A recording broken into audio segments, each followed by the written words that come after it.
완전 마무리는 아니지만 밝은 게 들어가면 그 밑에 것들이 어느 정도 작업을 더 해야 되는지 나오기 때문에 밸런스 차원에서 하는 겁니다. 약간 덜 밝은 걸로 그 밑에 톤을 잡아주고 아주 면에 따라서 더 밝은 거를 그 머리카락에서 더 밝아지는 면을 살짝 올려주는 겁니다.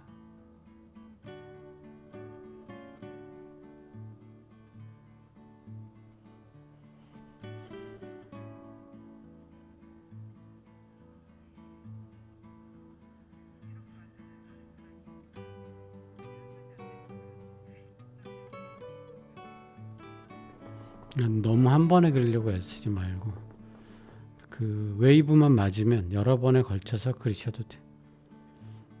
이 물체가 빛을 어떻게 받느냐가 문제. 아주 여기도 덜 밝은 것부터 약간 그것도 강약이 좀 있겠죠.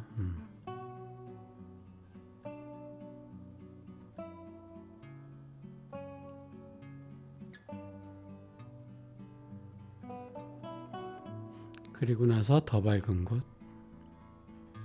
붓을 누르지 말고 그냥 스치듯이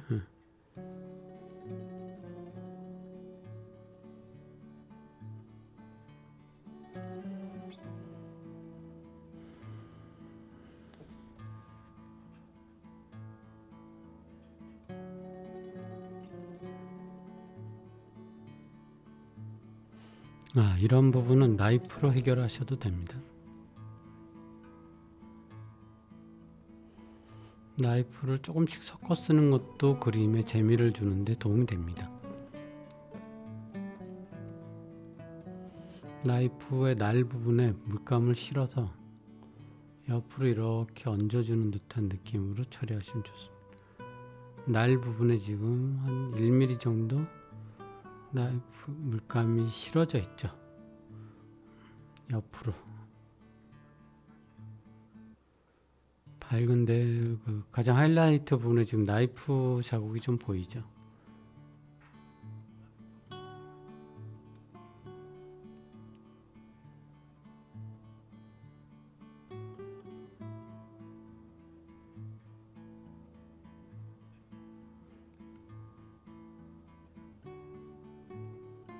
지금 물감이 덜 말랐기 때문에 그 색을 슬쩍 섞어주면서 위에 있는 색이 발려지는 그런 느낌이죠.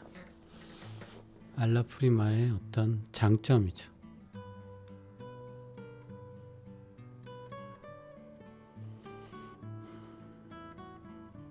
주름살이라고 보이는 듯한 느낌?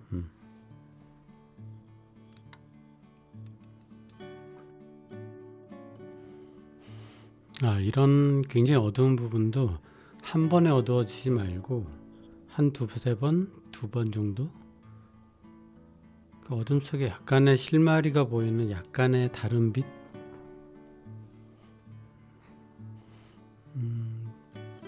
2단계 정도, 2개 반 정도의 단계를 갖고 있는 게 좋습니다. 주조색과 당연히 연관이 있겠죠.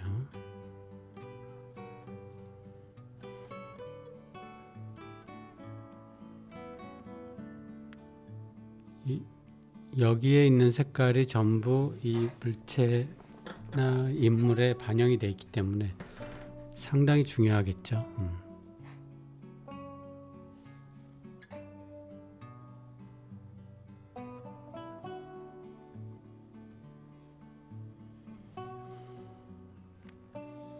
그러니까 붓이 약간 비스듬히 돼 있죠, 느낌이.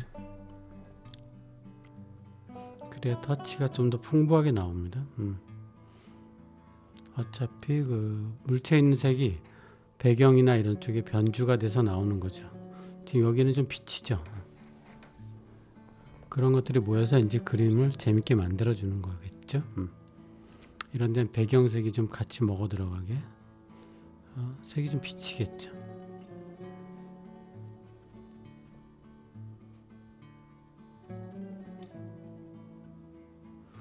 머리 두건 부분에 그 약간 그린 계통의 중간 톤, 빛이 있고 그 다음으로 나오는 톤 약간 옐로우도 있고 그린도 좀 보이는데 그 색깔이 빛을 받아 가지고 아주 밝은 데는 차갑고 두꺼운 레몬 옐로우하고 베이지색, 그 다음에 화이트까지 가는 거고, 아주 완전히 100% 화이트는 아니겠죠. 그 다음에 거기서 어둠 속으로 들어간 지금 중간톤 부분인데 차가운 옐로우, 그 다음에 살짝 각을 세우는 이유는 넘어갈 때 힘있게 넘어가라고. 면이 넘어갈 때 살짝 이렇게 꺾이는 느낌을 강조하기 위해서 거기 있는 어떤 터치 두께가 좋은 작용을 하는데 너무 남발되지 않도록. 그러니까 무조건 거친다고 좋은 게 아니니까.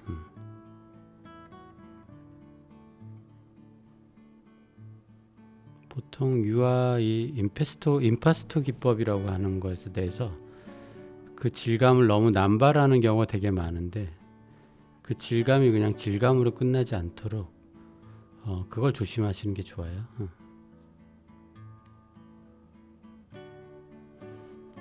붓 끝에 뿌리지 말고 슬쩍 얹어줄 때가 더 많죠. 면으로 작용을 하고 있죠. 면으로. 같은 물체인데 어디를 향하고 있냐에 따라서 굉장히 밝은 색으로 보이는 거죠.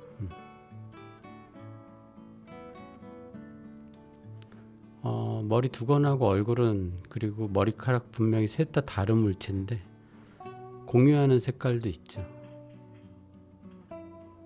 주조색 개념에서 이게 지금 어느 공간에서 어떤 색깔의 빛을 바꾸느냐에 따라서 색이 바뀌는 겁니다.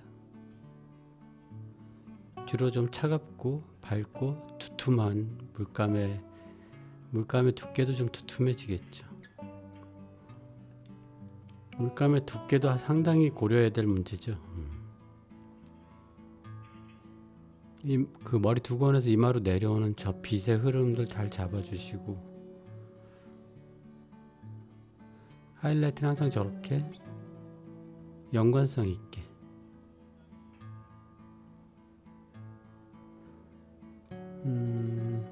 완성된 색깔만 중요한 게 아니라 그 밑에 깔려 있을 것 같은 색깔 있죠. 그거를 잘 캐치를 해서 항상 그 밑에 있는 색깔도 살펴서 하시는 게 중요합니다.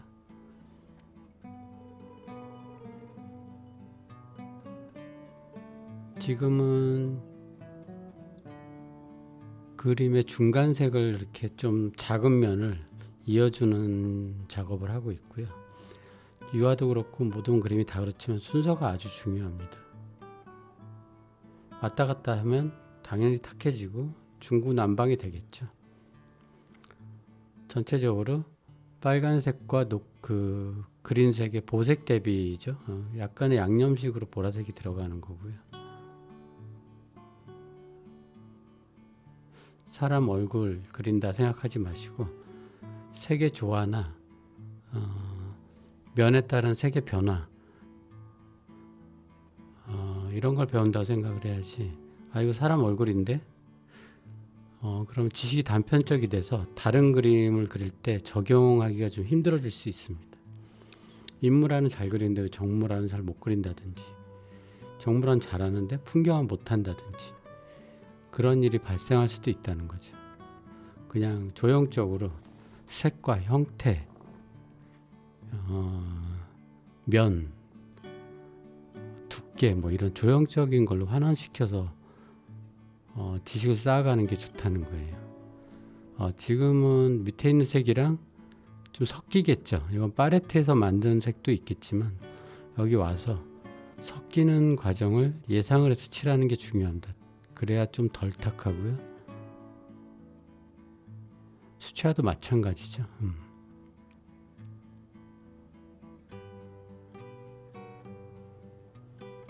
우리가 눈에 이렇게 보이는 색은 한 가지 색이 아니라 이것저것 굉장히 많이 영향을 주고받은 다음에 보이는 거라는 거죠.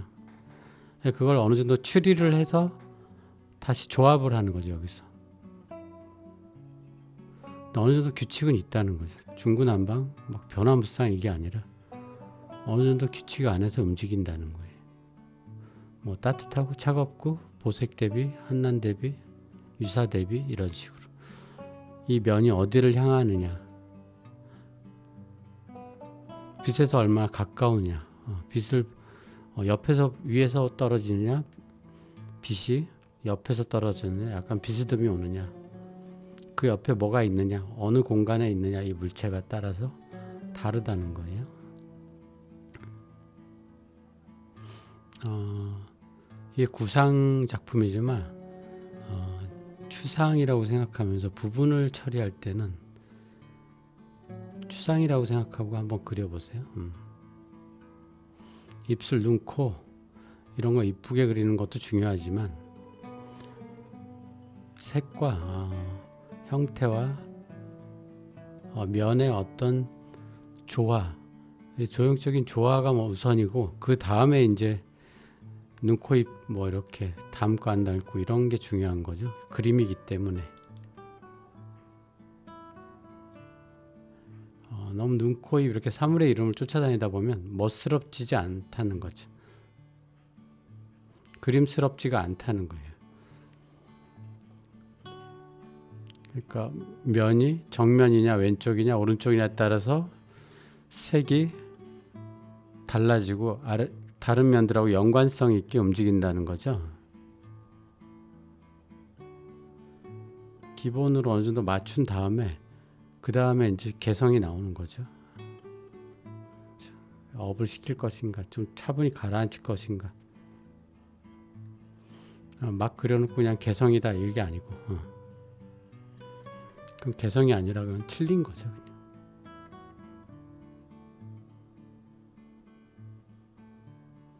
되게 얌전히 그리죠. 그러니까 조금 정교하고 세밀할 때는 세밀하게 막 열심히 한다고 그냥 되는 게 아니고 어느 정도 기본기 같은 거 좀 챙기면서 하는 게 도움이 될 거다 뭐 이런 생각이.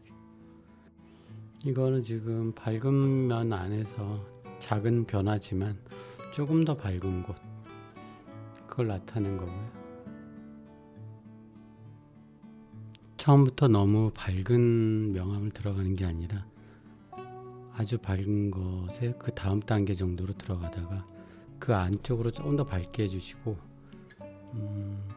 수염 면발을 그린다기보다는 어둠 속에서 슬쩍 허옇게 빛나는 어떤 물체를 묘사한다 이렇게 생각하시면 좋겠어요.